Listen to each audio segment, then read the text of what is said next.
This is how the story of Joyce Lay, her husband, and their surrogate Philo Chisanga ends, with a baby in the arms of a woman who simply refused to give up. It began sometime in 2009. Joyce was in excruciating pain. Her fallopian tubes were damaged and had to be removed. The procedure was carried out with some success. While the tubes were removed, the pain stayed. Further inspection from doctors revealed a second complication. Joyce's cervix was closed. Everything, collects in the uterus. I could not pass my periods. So they'll just collect in the uterus. And every month I go into the theater, dilation, Dr. Omondi cleans me up, and then I feel much better. But then I come home, because every time the blood is collecting, which means it's not coming out, so I'll start bleeding like anytime, anywhere. It is here that the story takes a turn. While the world judged her and treated her illness with repulsion, her husband stood by her, affirming his love and support. While I really thank God for my husband, he's such a loving husband. He really helped me through, excuse me, something. Thanks. Sorry.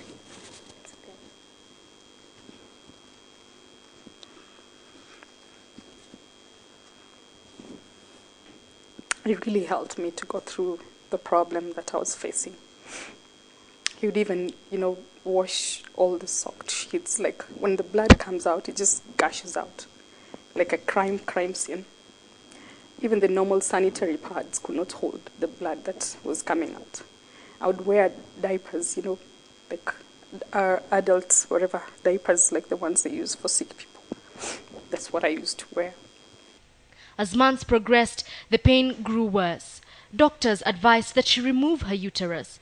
The pain would go, but it would also take away her ability to have a baby. Clinging on to the hope of having a family of her own one day, Joyce naturally put off the procedure. Okay, I still want a kid because I'm still young. I have 3 stepdaughters, but it's not as having your own kid.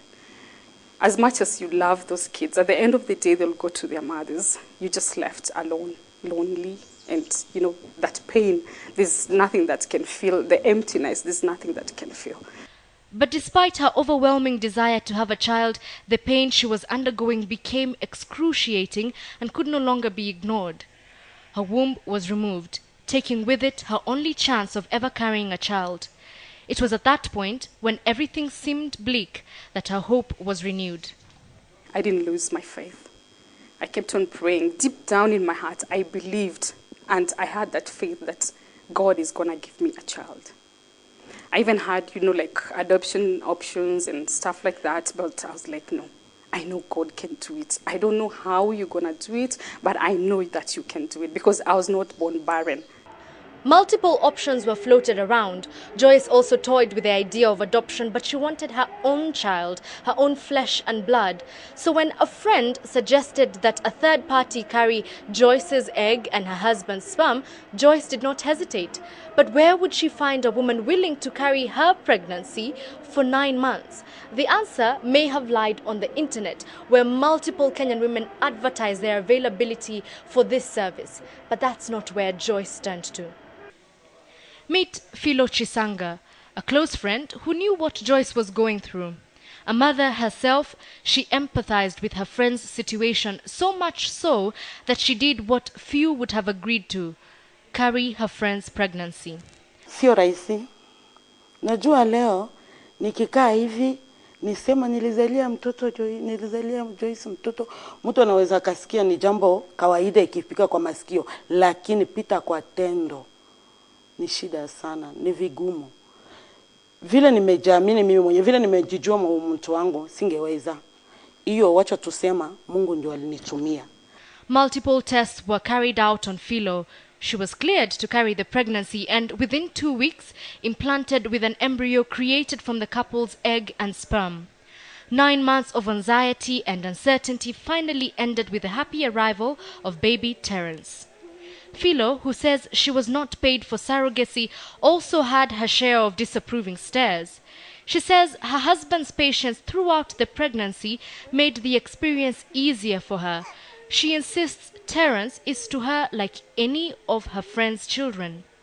Sikumbuki kwamba nilizaa ule mtoto. Sikumbuki. Na hata vile walikuwa wananyogopesha. Utafata mtoto, utasikia roho hivi. Mimi hakuna kitu chochote nilifeel. Hata nikimubeba hivi.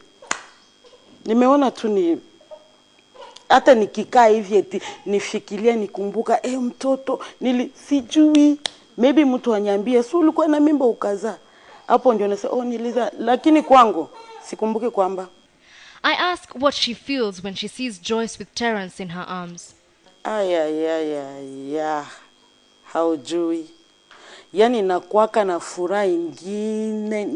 na furaha ingine, nikiona nikisikia kwamba Joyce ako na mtoto. Hakuna kitu ilikuwa inanisumbua maishani mwangu kama hiyo. Nijua kitambo, nijua huyu msichana. Sijui ni kitu gani Mungu aliweka ndani mwangu.